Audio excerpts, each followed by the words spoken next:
오늘은 누가복음 18장 9절로 17절 말씀,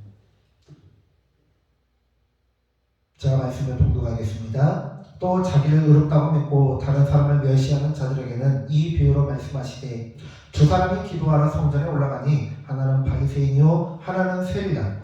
바리새인은 서서 따로 기도하여 이르되, 하나님이여, 나는 다른 사람들 곧 토색, 불의, 간음을 하는 자들과 같지 아니하고 이 세리와도 같지 아니함을 감사하나이다. 나는 일회에 2번씩 금식하고 또 소득의 11조를 드리나이다 하고, 세리는 멀리 서서 감히 눈을 들어 하늘을 쳐다보지도 못하고 다만 가슴을 치며 이르되, 하나님이여 불쌍히 여기소서, 나는 죄인으로소이다 하였느니라. 내가 너에게 이르노니 이에 저 바리새인이 아니고 이 사람이 의롭다 하심을 받고 그의 집으로 내려갔느니라. 무릇 자기를 높이는 자는 낮아지고 자기를 낮추는 자는 높아지리라 하시니라. 사람들이 예수께서 만져주심을 바라고 자기 어린아이들을 데리고 오매 제자들이 보고 꾸짖거늘, 예수께서 그 어린아이들을 불러 가까이 하시고 이르시되, 어린아이들이 내게 오는 것을 용납하고 금하지 말라. 하나님의 나라가 이런 자의 것입니다. 내가 진실로 너에게 이르노니 누구든지 하나님의 나라를 어린아이와 같이 받아들이지 않는 자는 결단코 거기 들어가지 못하리라 하시니라.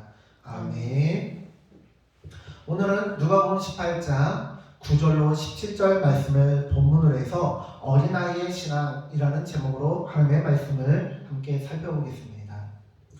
이제 제가 우리 성도님들에게 몇 번 말씀드렸는데, 설교를 위한 거니까 지겹게 듣지 않으셨으면 좋겠습니다. 이제 살에 대한 건데요. 살을 좀 빼고 나니까요, 제가 이제 80kg대 밑으로 떨어졌거든요. 그래서 77kg에서 79kg를 왔다 갔다 해요. 그러니까 77kg는 77.8, 77.9도 77kg니까요. 자, 그렇게 왔다 갔다 하는데요. 밥을 많이 먹어도 80kg가 안 넘어요. 그러니까 작년에 비해서는 장족의 발전이죠. 그런데요, 장족의 발전이고 배도 쏙 들어가서 드디어 이 와이셔츠, 이거 지금 입고 있는 와이셔츠가 100입니다. 사이즈 100.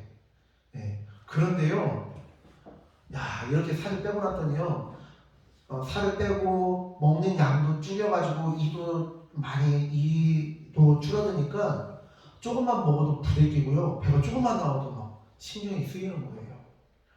예민하게 반응을 하게 되더라고요.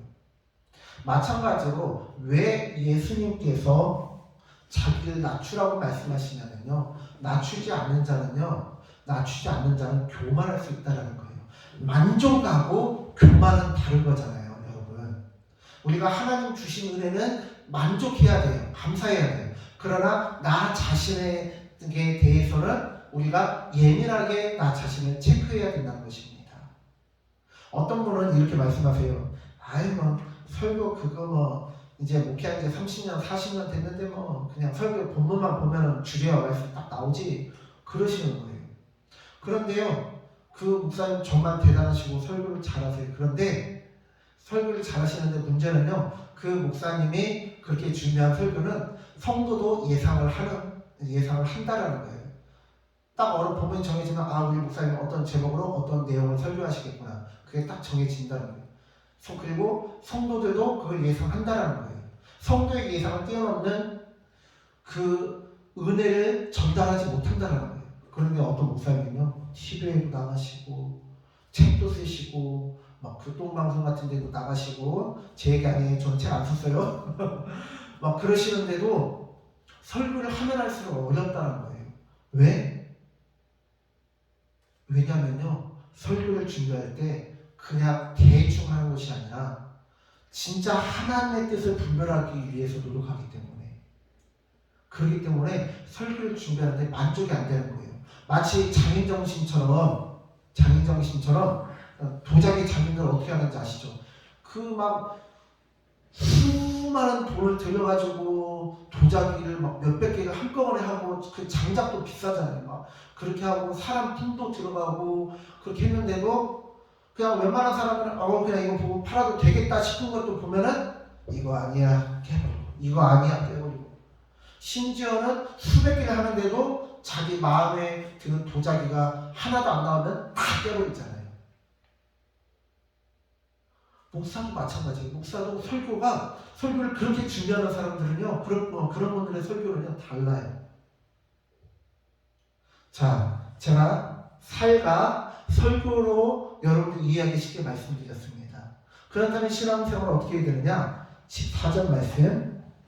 내가 너희에게 이르노니 이에 저 바리새인이 아니고 이 사람이 의롭다 하심을 받고 그의 집으로 내려가느니라. 무릇 자기를 높이는 자는 낮아지고 자기를 낮추는 자는 높아지리라 하시니라. 우리 한국교회가 왜 이런 어려움이 처해 있을까? 여러 가지 이유가 있겠지만요, 그 중에 하나는 하나님께 만족이 아니라 자기 자신에게 만족하는 신앙이 있다고 생각합니다. 하나님께 만족하면 감사와 영광을 올려드리고 다른 사람을 무시할 수 없어요. 왜? 나도 죄인이니까. 그런데 하나님께 만족하지 않고 나 자신을 만족하면 어떻게 되느냐? 바리새인이 되는 거예요. 바리새인은 어떻게 신앙생활을 합니까? 말씀을 보니까 11절의 말씀을 보니까 바리새인은 서서 따로 기도하여 이르되 하나님이여 나는 다른 사람들 곧 토색 불이 간음을 하는 자들과 같지 아니하고 이 세교와도 같지 아니함을 감사하나이다. 자신은 불의와 부정을 행하지 않았다라고 자신 있게 말하는 거예요. 그리고 12절의 말씀을 보니까 나는 일회에 2번씩 금식하고 또 소득의 11조를 드리나이다. 겉으로는 부정한 거 하나도 없어요. 모든 종교적인 그 모든 행위들을 다 행합니다. 그런데 세리는요, 성경에서도 여러분들이 보시면 알겠지만 세리는 같은 민족인 유대 사람들의 돈을 긁어 모아서 로마인들에게 낼 뿐만 아니라 더 많은 돈을 걷어들여서 자신의 수익으로 삼아요. 그러니까는 우리나라로 치면은 일본 앞잡이 같은 놈들, 일본 순사를 한 이 조선인들과 같은 취급을 받았다라는 거예요. 그런데 그 사람은요, 하나님 앞에 기도할 때 어떻게 기도하느냐? 감히 하나님 앞에 나아가지 못하고 멀리 그냥 여기 설교 강대상 앞에 가까운 자리가 아니고요, 저 멀리 그것도 문께에 앉아서 기도를 하는 거예요. 왜? 자기는 죄인이니까. 그리고 또 감히 눈을 들어 하늘을 쳐다보지 못하고 자기가 죄인인 거 알거든요.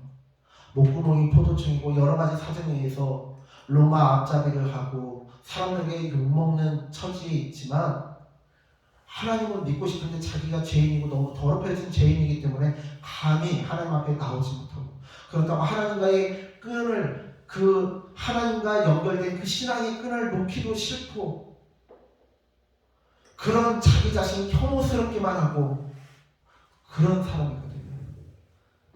그냥 자기 가슴을 치면서 하나님 불쌍히 여겨주세요. 저는 죄인입니다. 하나님 저는 죄인입니다. 하나님 앞에 자랑하지도 못하고 하나님께 영광 올려드리지도 못하는데요, 예수님께서는 바리새인보다 세리의 기도를 하나님께서 더 기뻐 받으신다라고 말씀하십니다. 이해가 가십니까? 대학 교수님의, 신학대학 교수님의 그 탁월하고 멋있는 멋들어진 그 기도보다 몸을 팔고 인생의 막장까지 가버린 그 수진 여자들, 율랑 여성들의 기도를 더 진실한 그런 기도를 더 기뻐하시고요.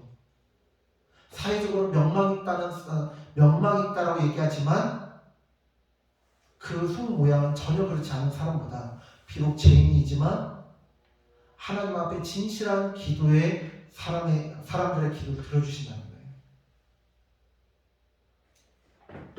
여러분, 신학대학 교수님의 기도보다 율랑 여성의 기도를 하나님 더 기뻐하신다, 그렇게 예수님께서 말씀하셨다는 여러분도 어떠세요? 저도 저건 좀 아니잖아, 저 사람 좀 그러잖아, 그런 생각 들지 않겠어요? 예수님께서 그렇게 말씀하시니까 그때 당시 사람들은 그랬다라는 거예요.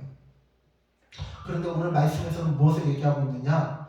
겉모습만 번지르르하게 그렇게 하는 것이 아니라 진정으로 하나님 앞에 겸손한 자가 되어지고 낮아진 자가 되라는 거예요. 자기 자신의 종교생활, 신앙생활에 만족하는 사람은 어때요? 오늘 본문에 나와 있는 말씀처럼 하나님 앞에서 남과 비교하고 남을 깎아내리고 있어요. 하나님께서 바리새인에게 어떻게 하라고 하십니까? 사두개인에게 어떻게 하라고 하세요? 남을 깎아내리고 무시하라는 것이 아니라 품어주라고 말씀하십니다. 남의 허물을 감싸 안아주라고 말씀하십니다.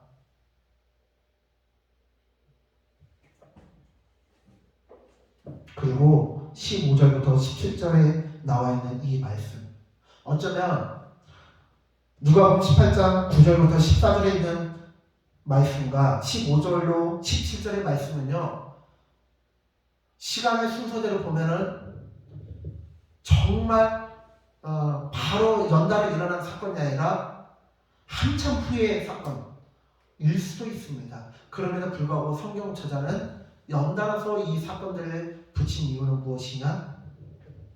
우리가 어린아이와 같은 신앙을 가져야 된다는 거예요. 물론 요즘 어린아이들은 막 영악해서 그러기도 하지만요, 그럼 애기의 신앙이라고 할까요? 이제 막 말 시작하는 애기의 신앙이라고 해야 될까요? 그렇게 애기들은 어때요? 모든 것에 순수해요. 솔직해요.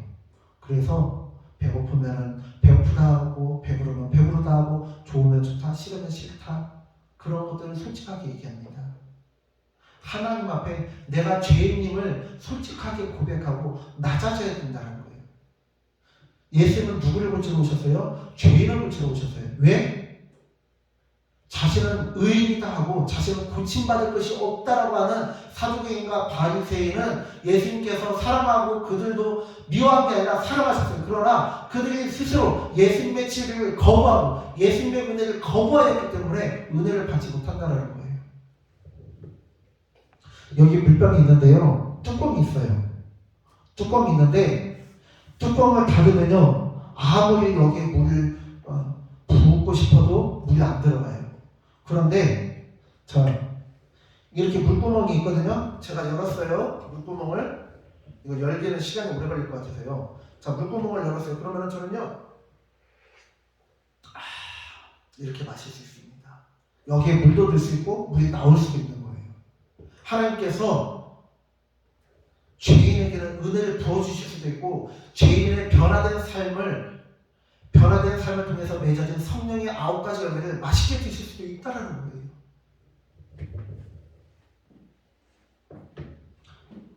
사랑하는 성도님들, 찬송가 347장 허락하신 새 땅이라는 찬양의 가사처럼 하나님께서 허락하신 새 땅에 들어가려면 새 마음을 가져야 되고 새 가치관을 가져야 됩니다. 더 이상 이 땅의 것을 가지고 살아가서는 안 돼요.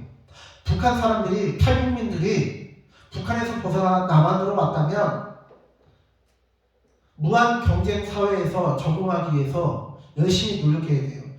북한에서 배급받던 식으로 그렇게 살아서는 안 된다는 거예요. 간혹 보면은 그렇게 자유를 찾아서 남한으로 실컷 목숨을 걸고 탈출했음에도 불구하고 다시 북한으로 건너가는 사람들도 있다고 해요. 왜요? 남한의 생활에 적응하지 못하기 때문에. 여러분, 남한과 북한의 생활을 비교하면 어떻습니까? 몇 배나 차이 나잖아요. 비교할 수 없게 남한의 생활이 좋잖아요.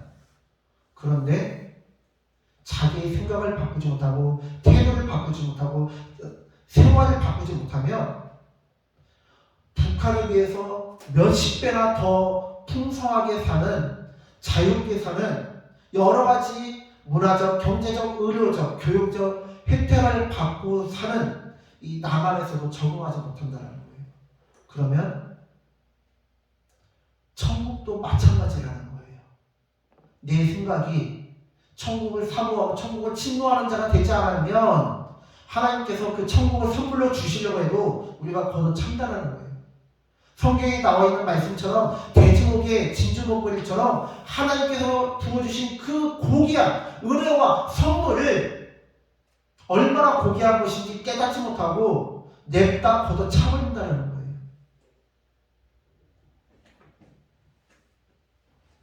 사랑하는 성도님들,